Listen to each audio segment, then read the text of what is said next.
Hey everybody, and welcome back to Chat with AP. I'm your host, Amanda Pearch, and fellow curious mind.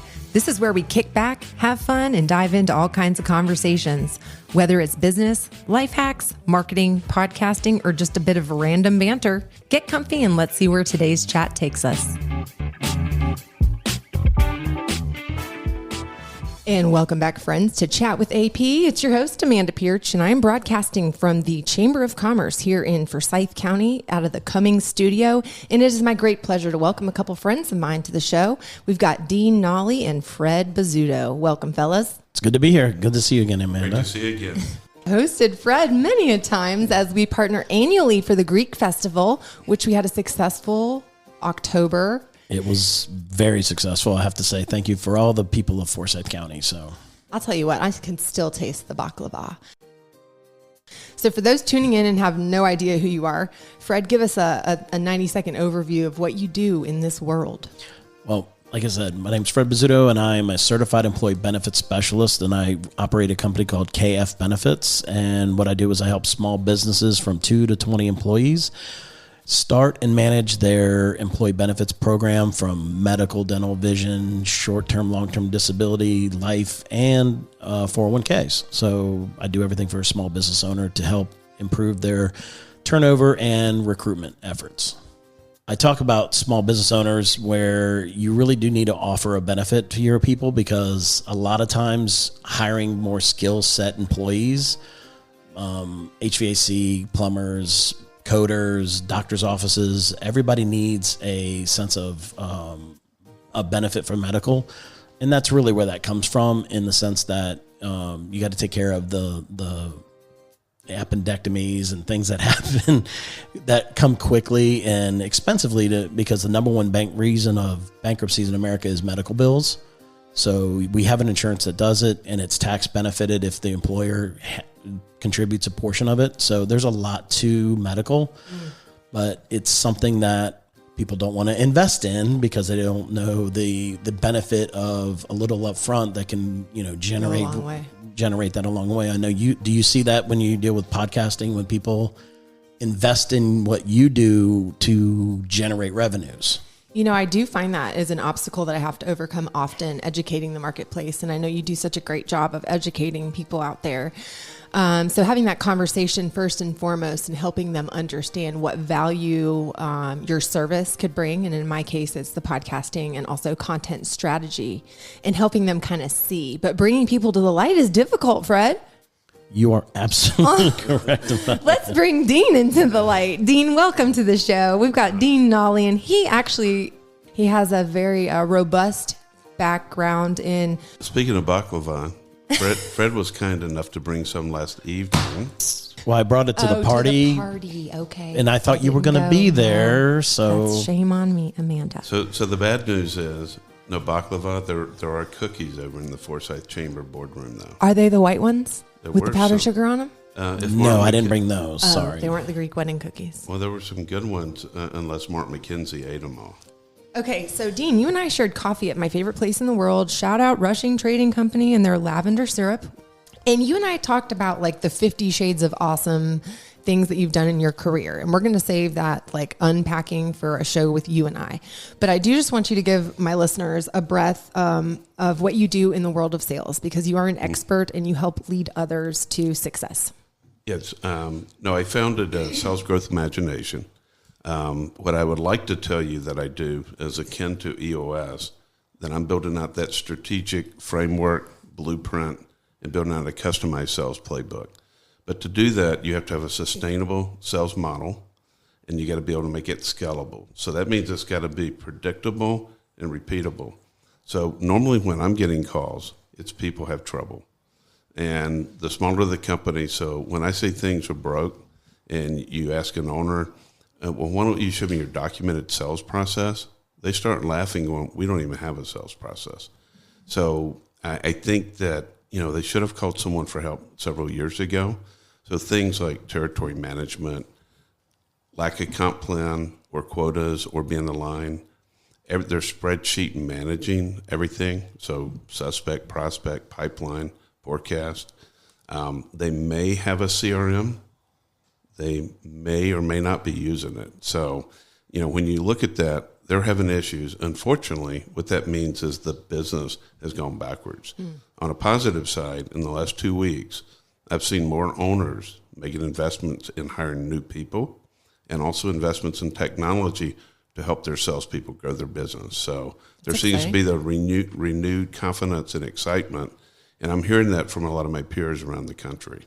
Talking about just renewal and talking about prospects, and we're just 360ing this into sales, the value of prospecting and doing so with strategy and intentionality.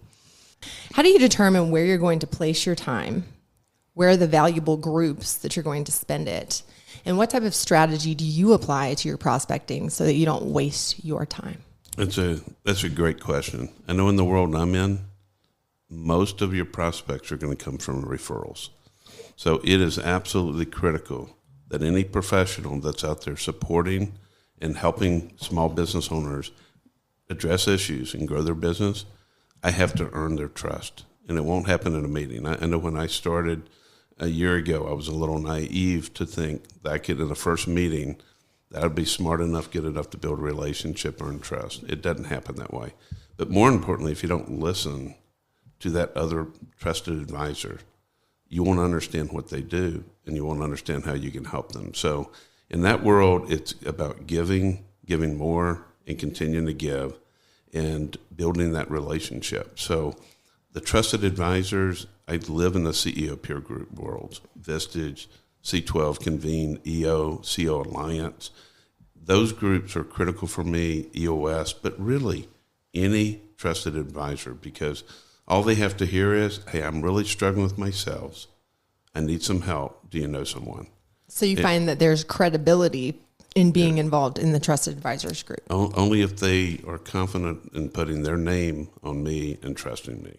Otherwise, they're going to probably recommend someone else or go, I really don't know someone. Or I have a guy, but I don't really know much about him. So you don't want that kind of reference. What about you, Fred?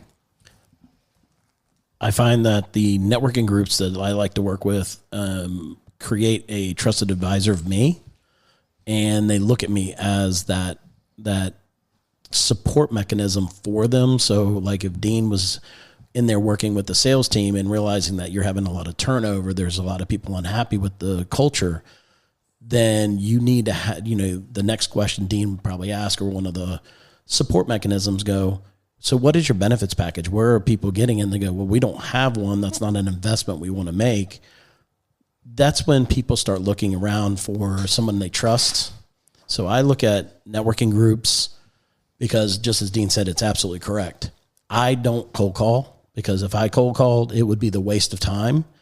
I need to be walked into a CEO, owner, HR person, because dealing with medical insurance and all that, you really have to be coming in as a vaunted, trusted advisor, because this is somebody that calls me on a weekly, if not monthly basis for questions, claims adjudications and things that need to happen. So they need to make sure you're there.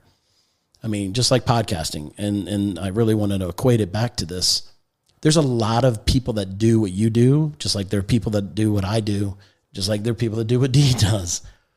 Where do you find your differentiation in podcasting? Because my differentiation is I do a lot of research. I do a lot of background. I do a lot of underwriting. I do a lot of things. And I tell people my clients get customer service by my cell phone, not by a 1-800 number, and they know how to call me. So like in podcasting, what is your differentiation versus mine? You're hired, Fred. You're hired. I've been looking for a co-host because I'm tired of talking, dang it. And thank you for asking me questions. Making business personal, again, is something that I'm very passionate about, and purpose-driven podcasting, that as it relates spiritually, but also with a purpose behind the time that we're investing in this room together. It will not fall flat. I value my time, and I value your time too. So as far as making it personal, every single piece of business, down to my road and fields rep, down to my friend's tailor, down to the person who services my vehicle, I know and trust personally. And I placed my business with them because of that relationship. So when I first joined Rotary, the only person that ever worked on my car for the past 10 years is my stepfather. But when I met Mr. Tom Burgess with Christian Brothers, and they took me back and they allowed me to look under my vehicle as my parents would. And they showed me the little puncture in my tire. Just things like that really solidified the business piece for me. But it was all built on the personal relationship, or the personal hinge, shall I say. So to answer your question, I think that one thing that sets me apart is that I truly take the time to understand what my clients are looking to achieve on the outside and the inside, and I make it a personal experience. And I know what I have to do for to get a new quote going for a small business. I do like underwriting up front. I do a lot of upfront research. Do you see that the differentiation in podcasting is where I do a lot of things up front. So when I get a quote, I know what's coming down the pipe and I know it's the right thing. Where do you see the differentiation on you on the back end? Because there's a lot of editing and things of that nature that comes into podcasting. And the reason why I'm asking is for sales, for benefits, for anything that's out there, podcasting is the number one marketing where everybody's trying to do it, but not everybody's doing it correctly. Yeah. What is the secret to success in making yourself that level for your clients? So I've been a podcaster for almost a decade now, and I've owned and operated this studio that you're seated in for 3 years. So there are enhancements that I utilize, Fred. Thank you for asking. But I think it goes down to trying to find the best fit for your needs, much like in the advisor world for benefits, for finances, and also for sales. Well, I agree wholeheartedly what you're saying on AI. Yeah. I live in AI tools. There's so many different aspects of helping the buyer experience, helping customers find better prospects. But AI is something that will not replace the people. But I'm going to probably trap myself here on the podcast, because one of the other aspects that you had asked about, how do you prospect? I actually prospect by not prospecting. And what I mean by that is small business owners are tired of being sold. They don't want to be sold. So, and in the world I'm in, I deal with a lot of founder, sales-led leaders. So she or he has built out that company, and they now are saying, I need help. I want help. So you have to find, how do you help leverage all the great things they did and grow that business? Absolutely. So you're listening, you're educating. I kind of feel like I'm on double secret probation, because as a sales guy, they expect me to be aggressive to show them how to grow their sales and build that model, but they don't want to be sold. So when I'm in educational events, and this is where I'm going to trap myself with you, what I find is speaking is the number one thing that I can do that helps me get clients, but I can't be selling. And when I say speaking, it doesn't mean you're the one on the panel or on the podium. It means you're in the room. Mm-hmm. It could be a Vistage chair session, another CEO group, an EOS workshop, an exit planning event. And you're actually having conversations about examples of small business owners, issues they ran into. How do you help them? So that's the thought leadership portion. Absolutely. And that's also what podcasting helps you do. Well, my last 3 clients I captured by talking about how other customers had issues. There was no selling involved. I happened to be in the room. But a lesson learned, if you are the presenter, you need to be educating, and more educating. Because these business owners are busy. They're trapped in their businesses. They need help. And in a lot of cases, they don't know where to go.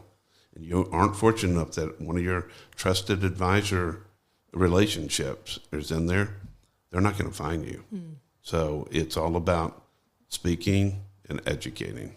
I love that. Speaking and educating. Educate me, Fred.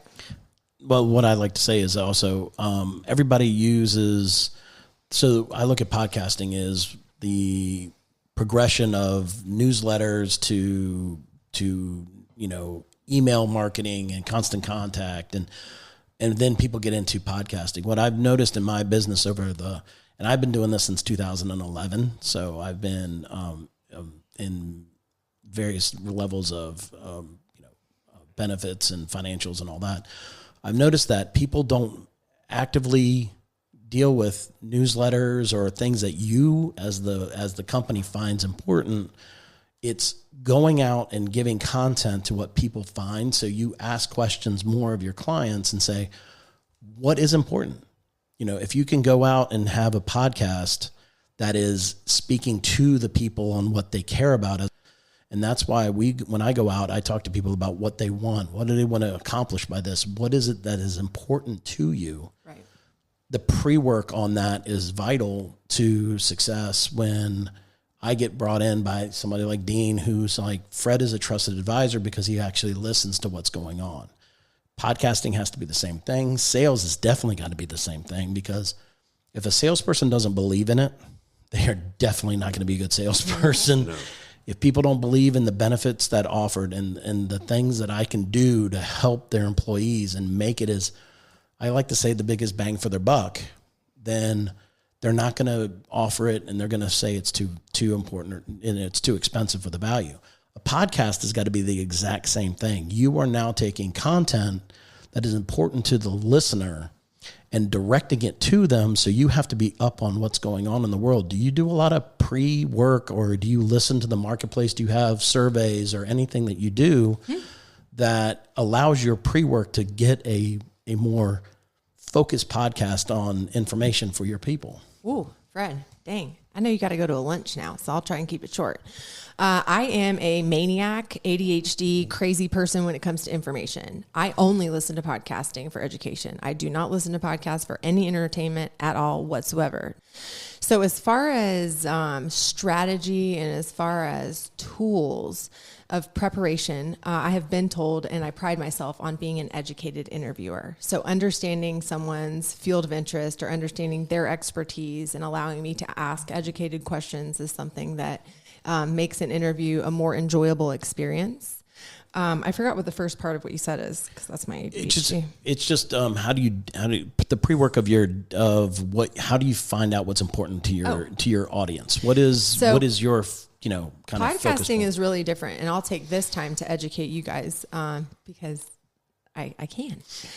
So think about building a house, okay? You're going to build a house. Great. But you need materials to do so. You need the land to do so, because you have a 2x4 in a dream isn't going to make you a house, okay? So there are so many other things that go along with podcasting that people don't even consider when they come up with the dream. So putting your podcast on a network that is established, you're putting your home in a neighborhood rather that has streets and has traffic and has Publix and has accessibility, rather than just putting it out there on space and then creating traffic signals to drive people to your house. So that's a large misconception in the world of podcasting or content creation as a whole, is you have to develop an audience. How many people are you connected with on LinkedIn? Roundabouts. 4,000. 4,000? About the same? About the same, right? I'm about 8. So I have 8,000 people possibly looking at a post that I do. Possibly. Okay. That's an established space. You guys have an established space. This is an established space. Podcasting is so amazing, and I encourage anybody to just get out of their comfort zone and do it. There's no wrong way to do it, but there is a pod science behind it if you look to do so for business or if you look to gain an ROI. And that's kind of what I specialize in. Thank you for asking me that. So kind of like establishing your credibility, like you gentlemen were talking about in your worlds, it's similar in my world. The one thing I have noticed in this conversation in particular is there is a theme that actually connects all three of us. Everybody can do sales. Let's be real. But do you pay for someone to help you do sales the best you can get, because you need somebody outside of your world who can see something beyond you? And that's why they hire a dean, because they need somebody who can see outside of their world to get the most out of their sales team, when really and truly the sales team is good, but they can be great. People hire me because I can go out and market and take the time necessary to get 4,000 different options of health benefits alone for a small business, where I'll come back and take that, pare it down to maybe 5 choices, and we talk about that, and then we get the company. Podcasting, from what you just said, sounds like the same thing. Anybody who can buy a microphone and have a computer can do a podcast. But you pay someone who's an expert to make that podcast actually beneficial, or Do you waste time in sales? Do you waste time in benefits? Do you waste time in podcasting? Because you really don't know what you're doing, but you just think you do. So that's where I like to tie that all together between the three of us. So.